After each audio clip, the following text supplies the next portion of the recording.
On Hulu, I caught Leaving Las Vegas from 1995, starring Nicolas Cage in his Oscar-winning role, and Elisabeth Shue in her Oscar-nominated role.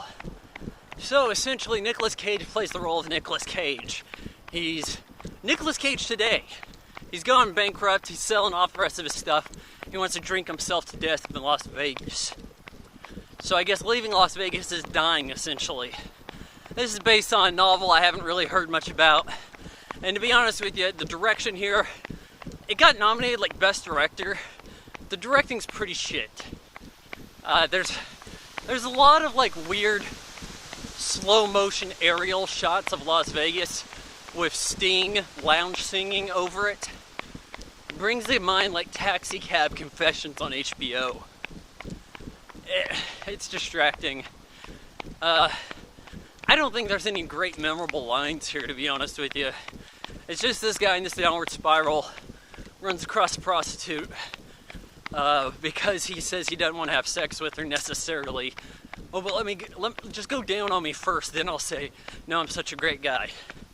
She falls for that, takes him under her wing. He says, I got a rule here, you're not allowed to tell me to stop drinking.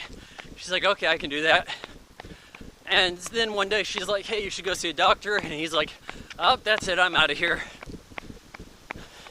And then she finds him again, and he's on his deathbed. She climbs on his dick. And then he's like, okay, got that out of the way, and dies. Now, to Elisabeth Shue's credit, most of her acting here is actually better than Nicolas Cage. I can understand why she's nominated. It's like, oh hey, we got this actress from Karate Kid and Adventures in Babysitting, and now we can see her tits in a movie. And it's so powerful, and it's about addiction. Let's give her an Oscar.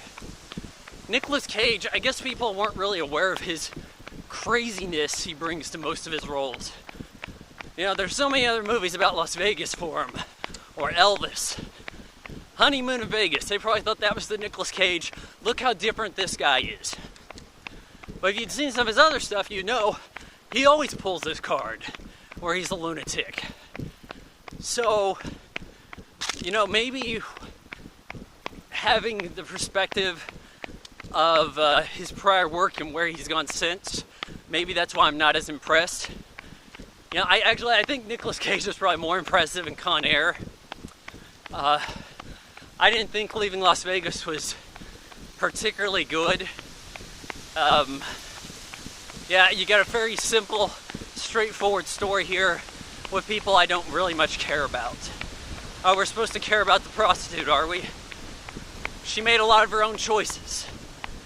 I don't know why she gets evicted by Lori Loughlin. Not Lori Loughlin, Lori Metcalf. It's like you came home beat up one night. Now you have to go. Like, that seems a little weird. Did you not know she's a prostitute already? Oh, now she's beaten, now you know. Shouldn't you be a little more sympathetic towards the battered woman? You know, maybe things were a little bit different in 95 Las Vegas. But, yeah, you know what? There is an odd connection here. Emily Proctor from CSI Miami, seen at this table at the beginning opposite Richard Lewis and Steven Weber. And Elisabeth Shue, she would end up being on CSI. And then this girl that hooks up with Nicolas Cage behind the back of Elisabeth Shue, who by the way is letting guys run her all day long. Oh, now she's pissed because he's having sex? You know, it's this double standard with prostitutes, right? Anyways, that's Mariska Hargitay from Law and Order SVU. So we have a little procedural network show tie-in over here.